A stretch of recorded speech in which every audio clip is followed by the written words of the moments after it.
Hola, queridos hermanos, bendiciones del cielo para cada uno de ustedes.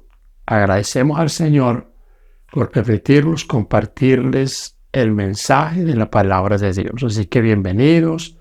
Esperamos que ustedes compartan este mensaje, que sea de ayuda, de bendición para alguno que necesita palabra de ánimo.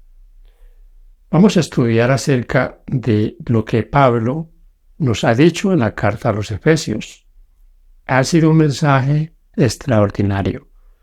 Yo personalmente, mis queridos hermanos, lo he disfrutado, y a pesar de que hemos leído tantas veces estas cartas, encontramos cosas nuevas cada vez que le hacemos un estudio más profundo a estos temas. Efesios en el corazón. Aquí lo que podemos ver nosotros, mis queridos hermanos, es una vista panorámica de lo que es la vida cristiana. Es como cuando usted sube a Montserrat en Bogotá, a la Torre Eiffel allá en París, al Empire State, a cualquier lugar donde usted tiene una vista panorámica. Hay lugares muy bonitos donde se puede divisar ciudades, o cuando usted va en un avión y tiene esas vistas tan bonitas. Ahora, mis hermanos, aquí tenemos una vista completa de lo que es el plan de salvación. Y fíjense ustedes, aquí también tenemos algo que abarca a toda la iglesia en todas las épocas. Pablo no solo pensó en los efesios, Pablo pensó en nosotros. Por eso esto es tan completo, porque abarca a todos los cristianos de todas las épocas. Mis hermanos, el texto para memorizar dice así: porque por gracia han sido salvos por la fe, y esto no proviene de ustedes, sino que es don de Dios, no por obras para que nadie se gloríe, porque somos hechura suya, creados en Cristo para buenas obras, que Dios de antemano preparó para que anduviésemos en ellas. Efesios 2, 8 al 10. Si nosotros venimos a analizar el primer capítulo de la carta de Pablo a los Efesios, vamos a encontrar aquí una perfecta bendición de Dios para nosotros. Somos todos aquí bendecidos en Cristo. Este capítulo tiene algunos asuntos primordiales. Lastimosamente, muchos de los escritos de Pablo han sido tergiversados. Y hay textos aquí que fueron tergiversados y se crearon doctrinas de ideas que Pablo veía más en términos de salvación y que los generalizó en cuanto a nuestra relación con el Señor. La elección de Dios ha sido hecha desde la fundación del mundo. Pero ahora, ¿quién elige? Elijo yo. Yo elijo si oigo esa voz de Dios, si acepto ese llamado y lo vivo para Él. Voy a leer algunos textos de este primer capítulo. El versículo 4 dice: según nos escogió en Él antes de la fundación del mundo, para que fuésemos santos y sin mancha delante de Él. ¿Cuándo nos escogió? Antes de la fundación del mundo. Aquí también debemos traer a memoria que el Cordero fue inmolado desde antes de la fundación del mundo. ¿Por qué? Porque Pablo dice, este no es un plan que se ideó a última hora. Este es un plan que se ideó antes de que Dios creara al ser humano. Pero miren qué bonito, qué interesante poderlo ver desde esa manera. ¿Por qué? Porque muchos hablan de la predestinación. Y uno de los puntos del calvinismo es que somos elegidos por Dios, que Él es el que elige, Él es el que escoge, y al que Él escoge ya va a salvar, y si a alguien Él no lo escoge, se va a perder. O sea, algo totalmente arbitrario. No, Pablo aquí está hablándonos de esa elección que nosotros debemos hacer. Y se lo voy a mostrar con sus mismos escritos. El versículo 13 dice: en Él también vosotros, habiendo oído la palabra de verdad, el evangelio de vuestra salvación, y habiendo creído en Él, fuisteis sellados con el Espíritu Santo de la promesa. El versículo 19 dice, y cuál la supereminente grandeza de su poder para con nosotros, los que creemos, según la operación del poder de su fuerza. Si usted notó en estos textos que he leído, está la palabra creído, habiendo creído en el Evangelio de que nos ha sido predicado. Hemos sido sellados con el Espíritu Santo de la promesa. Pero ¿qué es lo que hemos hecho? Hemos creído. Así que, mis hermanos, en este primer capítulo lo que vemos del apóstol Pablo es que en esta revelación hay una decisión que cada uno de nosotros debe tomar. Hemos sido benditos en Cristo. Miren, toda la humanidad ha sido bendita en Cristo. Crean o no crean. La gracia, miremosla de dos maneras. La gracia común y la gracia salvadora, la gracia salvífica de Dios. ¿Cuál es la gracia común? La que todos los seres humanos reciben. Todos reciben el sol, la lluvia, el aire, tienen alimento, tienen techo, todos lo tienen. Eso es gracia de Dios. Hermano querido, cuando alguien, por malo que sea, se toma un vaso de agua, ese vaso de agua está marcado por la cruz de Cristo. Qué interesante eso. Por lo tanto, nosotros hemos sido bendecidos. Ahora, que hagamos realidad esa bendición. Ahí se comienza a gestar la gracia salvadora. Cuando un ser humano mira al cielo y reconoce que es un pecador y va a Cristo y lo acepta como su Salvador, la gracia salvadora cobra en él efectividad. Recuerde, gracia común, que es para toda la humanidad, y gracia salvadora, que es para aquellos que deciden aceptar la bendición de Dios. Vamos ahora a analizar el capítulo 2 de esta carta a los Efesios. En este capítulo 2, mis queridos hermanos, tenemos ahora como el asunto de la salvación, pero como dice en nuestro estudio, como en un aspecto comunitario. O sea, somos salvos, tenemos esta bendición, pero no es individual. O sea, aunque mi salvación es individual, cuando yo entro en esta salvación y entro en la comunidad, comienzo a tener esa parte de la salvación en un aspecto comunitario. En el capítulo 2 comenzamos a ver lo que es la salvación. Y Pablo comienza a hablarnos de lo que éramos en otro tiempo y lo que ahora somos. En el versículo 3 dice, entre los cuales también todos nosotros vivimos en otro tiempo, en los deseos de nuestra carne, haciendo la voluntad de la carne y de los pensamientos, y éramos por naturaleza hijos de ira, lo mismo que los demás. Éramos hijos de ira. Y ahora vamos a comenzar a analizar paso a paso que Pablo va subiendo la temperatura de lo que está escribiendo. Porque nos va presentando que ahora que hemos aceptado esta gracia, que hemos aceptado que fuimos elegidos para salvación. Hermano y amigo, Dios ha elegido para la salvación a todos los seres humanos. ¿Cuál es el problema? Que no todos van a hacer efectivo ese cheque de salvación. Este es un regalo, pero no es un regalo que Dios va a tirar así. Sería arbitrario. Es un regalo que Dios ofrece, pero que el cristiano, que el ser humano debe de aceptar. Versículo 6. Y juntamente con Él nos resucitó, y asimismo nos hizo sentar en los lugares celestiales con Cristo Jesús. Fíjense cómo Pablo dice nos resucitó. Habla ahí figuradamente de que es como estábamos muertos. Y cuando él dice que no resucitó, y nos sentó en los lugares celestiales, está diciendo, ahora nuestra mirada no está puesta aquí, está puesta allá.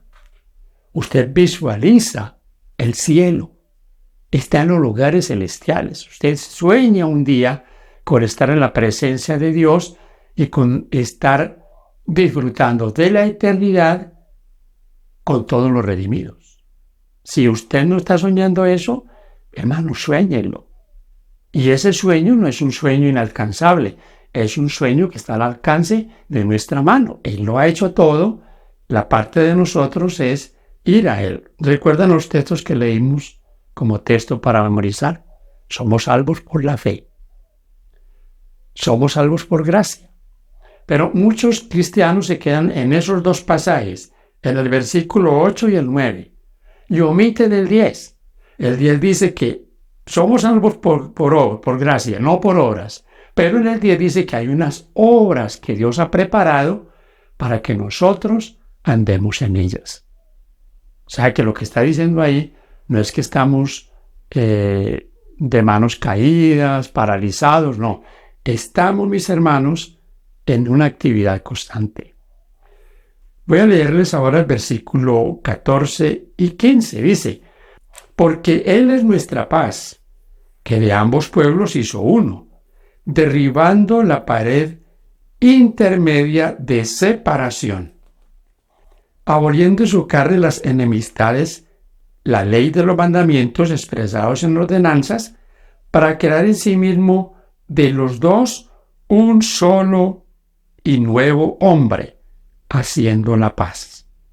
Mis hermanos, dos cositas aquí para recordarlas en cuanto a lo que estudiamos. No hay dos pueblos.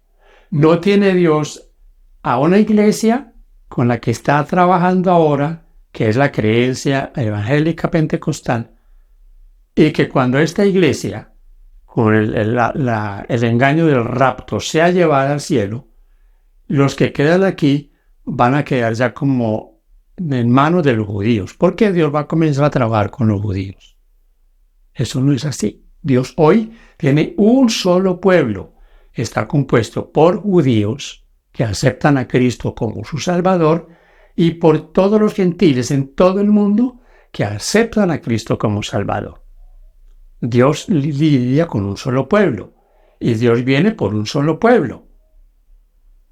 Ahora, aquí en lo que hemos leído, el apóstol Pablo está hablando de las ordenanzas.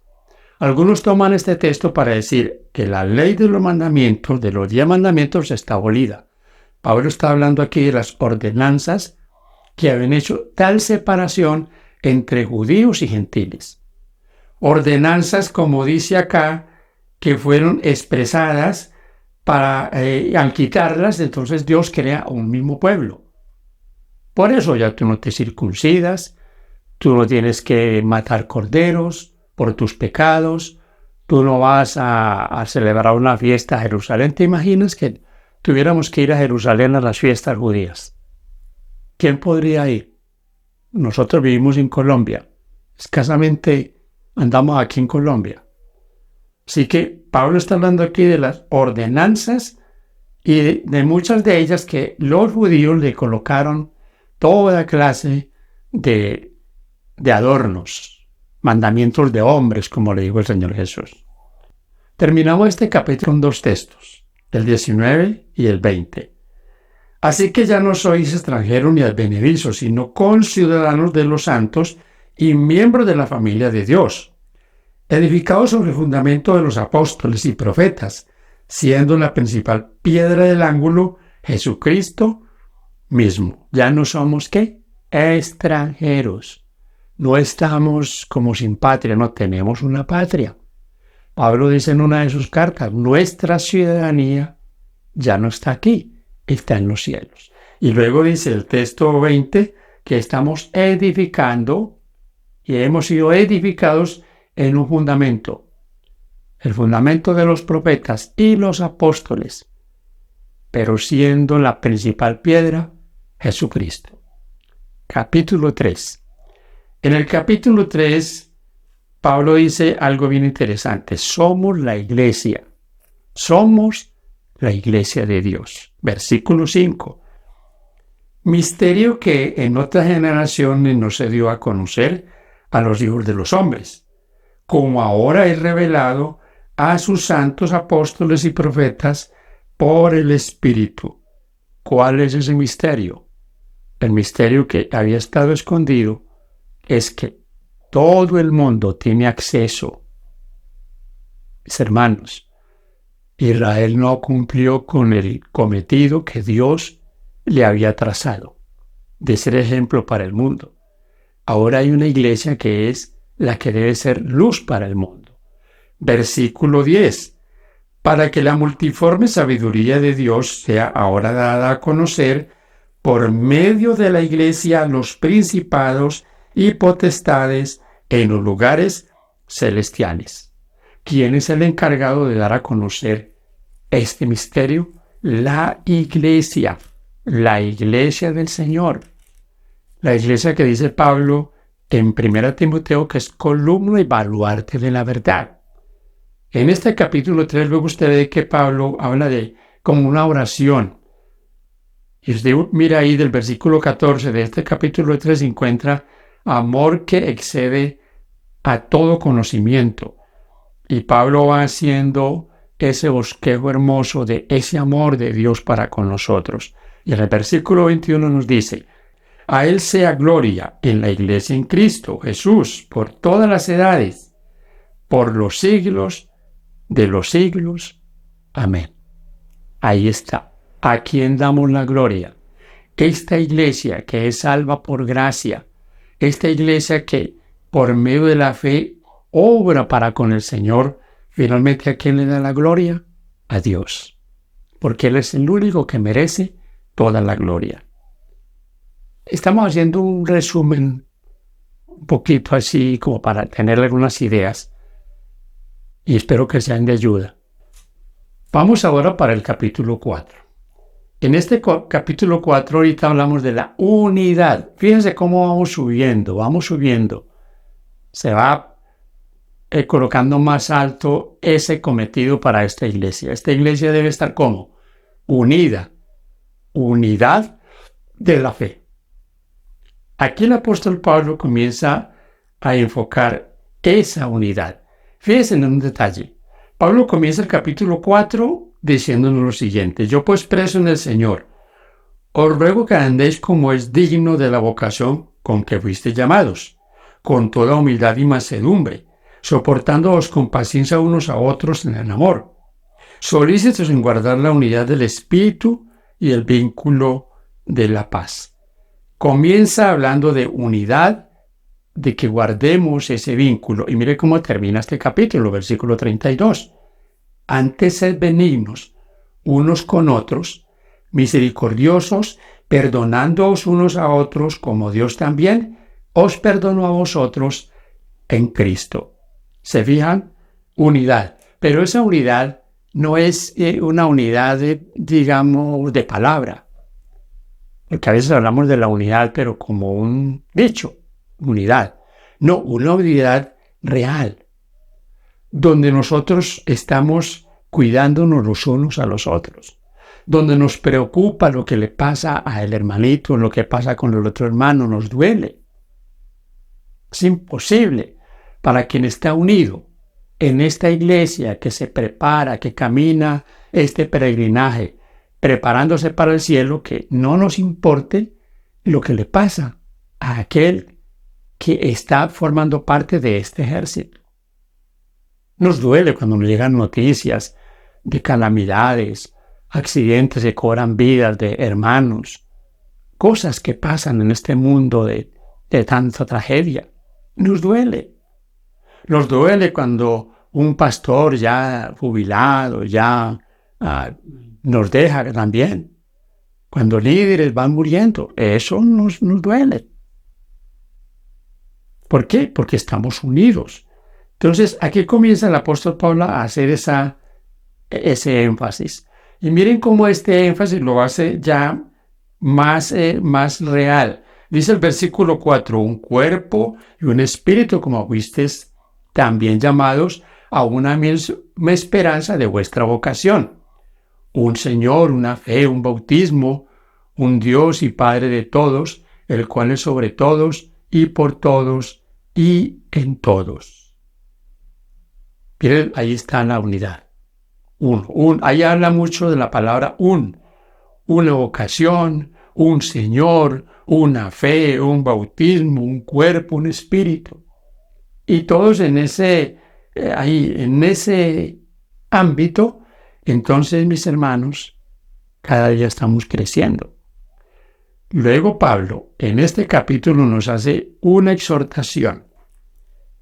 Esto que hemos estudiado tiene que confirmarse aquí. Versículo 17 en adelante. Pablo aquí nos hace una exhortación. Esto pues digo y requiero en el Señor, que ya no andéis como los otros gentiles que andan en la vanidad de su mente, teniendo el entendimiento entenebrecido, ajenos de la vida de Dios por la ignorancia que en ellos hay, por la dureza de su corazón. Versículo 22. En cuanto a la pasada manera de vivir, despojaos del viejo hombre, que está viciado conforme a los deseos engañosos. Versículo 28. El que hurtaba no hurte más, sino trabaje haciendo con sus manos lo que es bueno, para que tenga que compartir con el que padece necesidad. Versículo 32. Lo vuelvo a leer.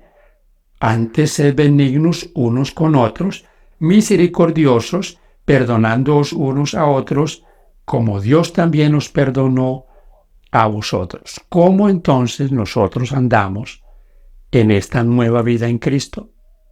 No como andan los que no conocen de Dios. Fíjense, hermanos, y tengo esa percepción cuando Pablo escribió esta carta a los Efesios y tiene todas estas exhortaciones, es porque allí habían problemas también, y problemas delicados. No andaban como es digno. Por eso él dice, anden como es digno de la vocación a que fueron llamados, no con los deseos engañosos de la carne. Capítulo 5. En este capítulo 5, entonces, aquí comienza ya a concretarse todo.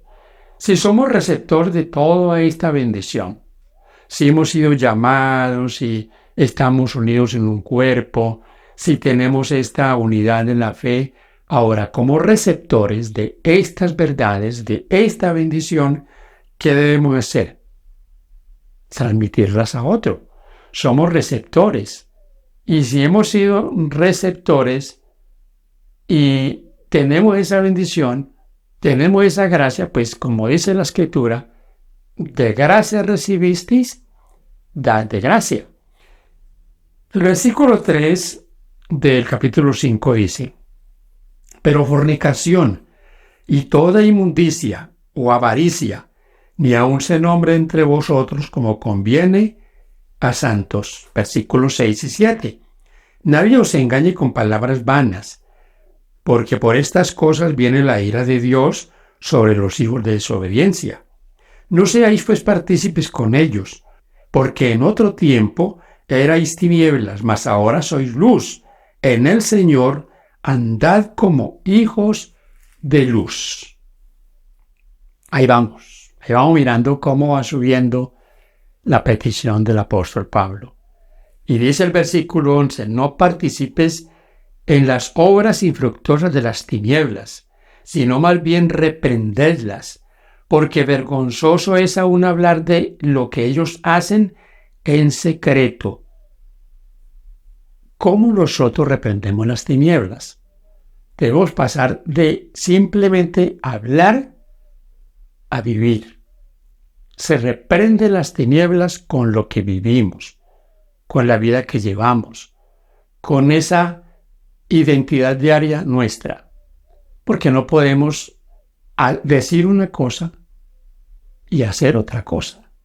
Y eso es lo que pasa regularmente. Decimos, pero hacemos lo contrario.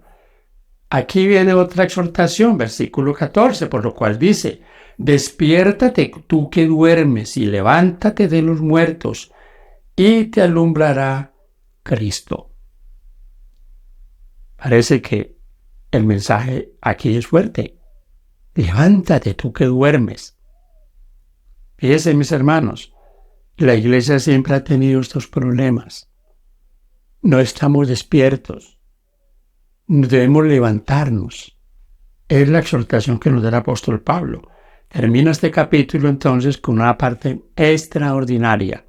Sométanse los unos a los otros. Y aquí comienza a ser esa alegoría, esa invitación a que nos sometamos, que las esposas, los esposos, los hijos, todos estemos sometidos unos a otros en el Señor.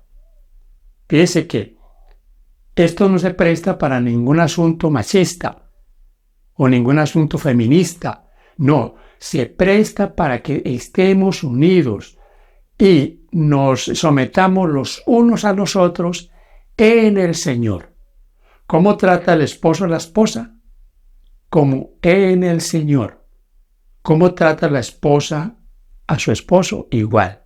Y los hijos. Usted comienza a leer el versículo 21 y dice: someteos unos a otros en el temor de Dios. Y Pablo termina su carta hablándonos ya de esa batalla, y de eso hablamos en nuestros dos estudios anteriores. Estamos, mis hermanos, en una batalla, pero el Señor nos ha dejado sin armas. Tenemos las armas para vencer.